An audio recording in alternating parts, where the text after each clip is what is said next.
Buenas noches, mi nombre es David César García García, el matrícula es AL 057-293, estudio la licenciatura en Derecho y Finanzas y eres una ciudad de México. Muy buenas noches. Buenas noches, vamos a inicio con lo que es el proyecto integrador de la materia de Derecho Procesal Penal. Y bueno, vamos a dar respuesta al primer cuestionamiento y vamos a aclarar acerca de los tipos de nulidad y sus efectos.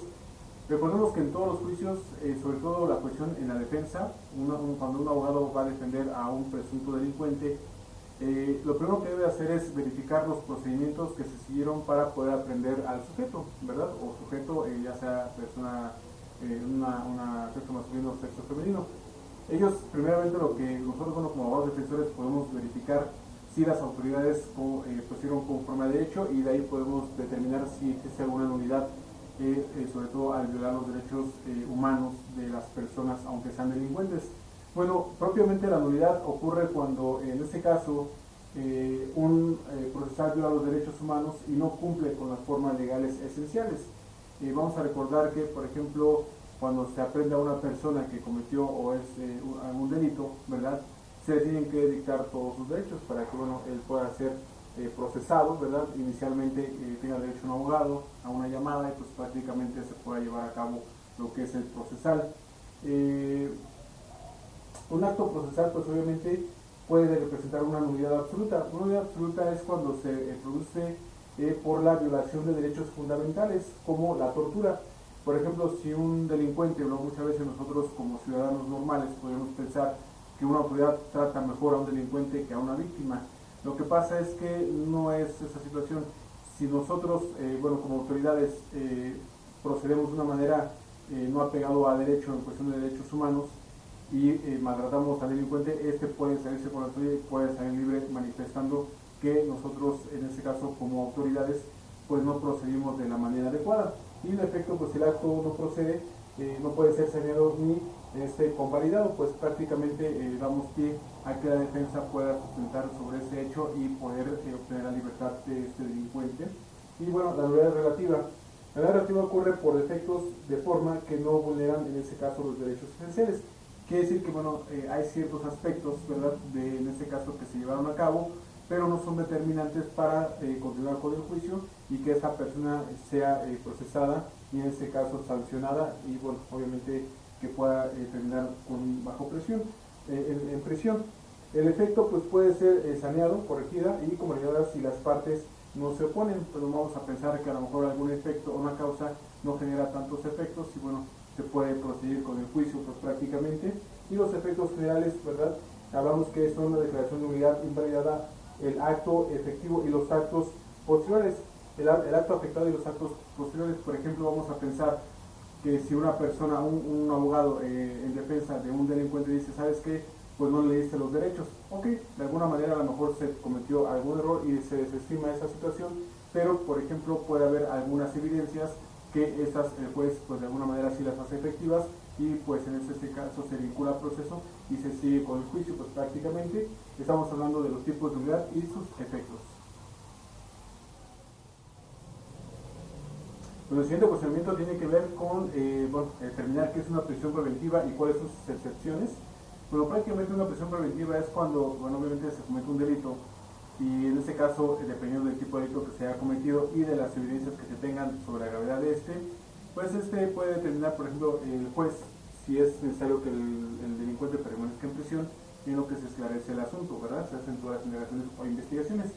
Pues prácticamente es una medida cautelar extrema, ¿verdad?, que priva de la libertad a una persona mientras se dicta sentencia.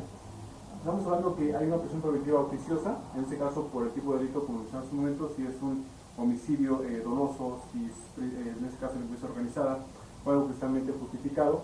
Entonces se aplica de forma automática por el juez cuando en este caso el delito está dentro del catálogo del artículo 19 constitucional. Y prácticamente cuando es una prisión preventiva justificada, a lo mejor no es un delito en este caso tan claro, ¿verdad?, que no es tan extremo, no es tan grave, pero en este caso el abogado del MP, pues el Ministerio Público a través del fiscal, pues debe demostrar ante el juez que efectivamente es necesaria la prisión preventiva y, bueno, en este caso para evitar que se pueda escapar el presunto delincuente. Las excepciones comunes es cuando se da en lo que llamamos el arraigo domiciliario o cuando se da la prisión domiciliaria, cuando las personas son mayores de 70 años son personas embarazadas, mujeres embarazadas o en periodo de lactancia, y pues prácticamente cuando tienen alguna enfermedad grave. En este caso es lo que estamos hablando de la prisión preventiva y sus excepciones. Pues ahora vamos a hablar acerca de lo que es un delito culposo y solución sin juicio. Vamos a recordar que hace apenas unos años, no hace mucho tiempo, se hizo el cambio del Código Penal, el Código Civil y el Código Laboral. ¿Eso qué implica? Normalmente este tipo de códigos lo que buscan es que se busquen salidas alternas para evitar llegar a juicios largos, vigorosos, que mantengan a los jueces ocupados sobre situaciones a lo mejor que no lo merecen, ¿verdad? Que a lo mejor digo todos los casos deben ser tratados con seriedad, pero realmente hay algunos que podrían llegarse a acuerdo entre las partes. El culposo es un delito que se hace sin mala fe, digo, es una cuestión que no se hace con intención, simplemente se lleva a cabo por una cuestión que aquí detallamos, que es una cuestión para que tiene a lo mejor un descuido, una imprudencia o alguna situación, ¿verdad?, que causa daño a un tercero. Propiamente vamos a definirlo como un delito culposo, es aquel que se comete sin intención, pero por negligencia, imprudencia o por falta de cuidado.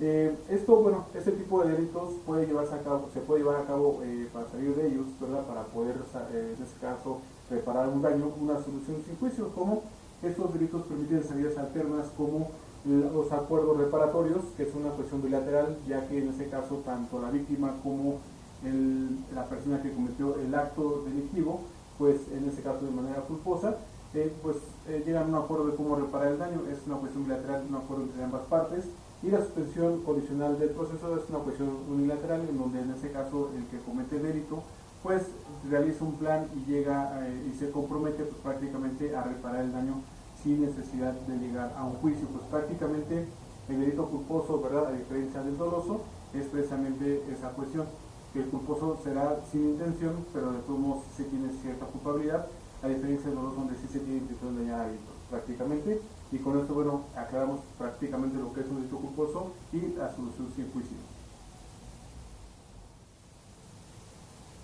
Bueno, para concluir con lo que es el proyecto de ley de la materia de derecho procesal penal, vamos a dar una incidencia directiva de la Ciudad de México, datos del INEGI, en este caso del 2024, ya que el 2025 que nos hacen públicos, pero no se hacen en el 2024. En la Ciudad de México normalmente lo que más se da son los robos ya sea a mano armada, robos a transeúntes, robos de vehículos, de autopartes, todo este tipo de robos, ¿verdad?, de amantes de lo ajeno. Se dieron un total de 1.160 incidencias durante el año de 2024, pues prácticamente. Y bueno, los delitos de alto impacto, sabemos que en la Ciudad de México puede haber delitos de alto impacto como secuestros, puede haber de repente asesinato a personas, empresarios y demás. Delitos de alto impacto, tenemos que en México registra una tasa de 278 delitos por cada 100.000 habitantes a inicios del 2024. Digo, pareciera que no es mucho, pero bueno, un delito es un delito. Nosotros tenemos que hacer todo lo necesario para que esto no se dé dentro de la ciudad, pero sin embargo, pues esto se da, ¿verdad? Nosotros tenemos que aplicarnos como expertos en la materia y hacer justicia, pues prácticamente, para que no haya este tipo de delitos de manera constante y cotidiana. Y con eso, bueno, concluimos con el primer integrador de la materia. Muchas gracias. Buenas noches, con esto concluimos con lo que es el proyecto integrador de la materia de derecho procesal penal. Realmente, se me hace un tema interesante, pero realmente no es de mi agrado, honestamente, hablar de situaciones de delitos, de gente que lleva actos en contra de otras personas.